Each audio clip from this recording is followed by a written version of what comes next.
कहते हैं कि मेरा वजूद मिटा देंगे, वो कहते हैं कि तेरा वजूद मिटा देंगे। अरे वजूद उसका मिटता है जिसका वजूद नहीं रहता है। उसी के ऊपर मैं आपसे थोड़ी देर गुफ्तगू करना चाहता हूं। जैसे कि हमारे उद्धव साहब ठाकरे ने 2.5 साल महाराष्ट्र के अंदर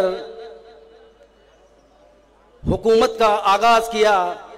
उसके बाद में कुछ पल के वास्ते कुछ बंडखोरों ने उनसे दूरियां लगाई। मैं व्हाट्सएप पर एक चीज देखता था कि 40 बंडखोर जब उद्धव साहब से अलग हो गए तो उनका एक ही नारा था, हम चले हैं हिंदुओं को जगाने। मैं जो बात करने जा रहा हूं साहब जरा उसे गौर से सुनना।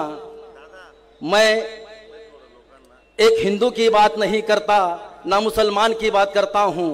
मैं भारत का नागरिक हूं, भारत के संविधान की बात करता हूं। तो आपके सामने जो 40 आमदार उद्धव साहब से अलग हो गए, जब उद्धव साहब को मालूम पड़ा कि आपने हमें क्यों छोड़ा है, तो उन्होंने कहा कि हम हिंदू जागरण साठी या हिंदू को जगाने के लिए हम तुमसे अलग हुए हैं। उद्धव साहब ने कहा कि आप वापस आ जाइए, हम आपको मंत्री पद का मौका देते हैं।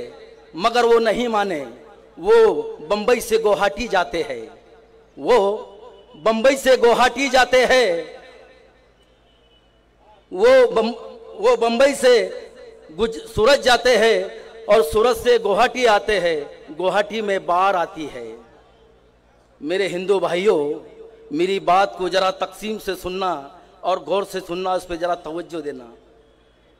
बंबई से सूरत जाते हैं और सूरत से गुवाहाटी जाते हैं। गुवाहाटी में बाढ़ आती है। गुवाहाटी में बाढ़ आती है। उनका नारा है कि हमारा जागरण है हिंदुओं को जगाना। अरे वहां तो कई हिंदू भी बह रहे थे, कहीं मुसलमान भी बह रहे थे। कोई मातम बना रहा था, कोई गम बना रहा था, कोई शोध बना रहा था, और ये 40 माह शहे जश्न और पार्टी बना रहे थे। मैं एक सच कह रहा हूं, एक कड़वा है मगर सच कह रहा हूं, क्योंकि उसके ऊपर ही एक शेर कहना चाहता हूं कि सबकी मेहनतों से ही मेहनत रंग लाएंगी, सबकी मेहनतों से ही मेहनत रंग लाएंगी। ये बंडखोर विरोधी कह रहे हैं कि सेना उबर नहीं पाएंगी। ये बंडखोर और विरोधी कह रहे हैं कि सेना उबर नहीं पाएंगी। आपकी प्रार्थनाओं से, पूरी महाराष्ट्र की जनताओं की प्रार्थनाओं से, आपकी प्रार्थनाओं से, हम सब मुसलमानों की दुआओं से गुलाब की महक की तरह देखना पूरी नौसेना पूरी महाराष्ट्र में एक नंबर पे आएंगी। गुलाब की महक की तरह शिवसेना पूरे महाराष्ट्र में एक नंबर पे आएंगी। जैसे कि हम एक घर को बनाते हैं, हम उस घर को सजाते हैं। जब वो घर मुकम्मल हो जाता है, रहने के लायक हो जाता है, तो उसमें हम हर चीज का सामान लाते हैं। जब बाजार जाते हैं तो एक आईना लाते हैं। बड़े ही एहतराम से, बड़े ही उसको खिदमत से, बड़े ही इत्मीनान से वो आईने को अपने घर में लाते हैं। मेरी माओ बहनों उसमें श्रृंगार करती है। मेरे दोस्त बुजुर्गों नौजवान साथियों उसके अंदर जुल्फे सवारते हैं। अगर उसके अंदर एक दाग आ जाए, अगर उसमें कोई एक दरार आ जाए, तो मेरी माँ बहन उसमें श्रृंगार करना पसंद नहीं करती है। मेरा भाई उसमें जुल्फ सवारना पसंद नहीं करता है। जब उसमें दाग आ जाता है तो उसकी जगह कहाँ होती है? जब उसमें एक दाग आ जाता है, उसमें एक दरार हो जाती है, तो आईने को हम क्या करते हैं?